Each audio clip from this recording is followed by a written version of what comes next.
The challenge for Medicare is to keep the program alive while also keeping aging patients alive. 47 million Americans are on Medicare at a cost of $468 billion, about 13% of the federal budget.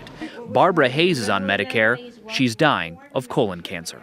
I could have 6 days, I could have 6 months, I don't know.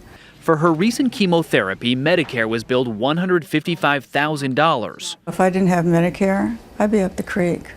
But Medicare is also up a creek. In the next 10 years, as baby boomers age, 14 million more seniors will pour into the program. By 2020, Medicare spending is expected to be $1 trillion, 2/3 of today's federal budget deficit.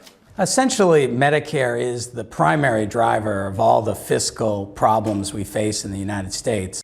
So the deficit panel offers some tough choices. First, people on Medicare will likely have to pay more. Right now, about 90% of beneficiaries pay virtually nothing for Medicare services.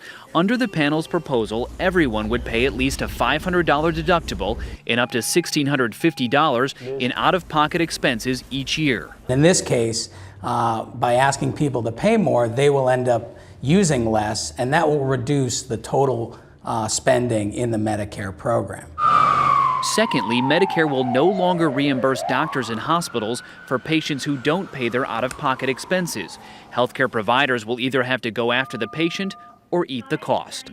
Accepting these two choices would save an estimated $133 billion by 2020, 9% of today's deficit. Ben Tracy, CBS News, Los Angeles.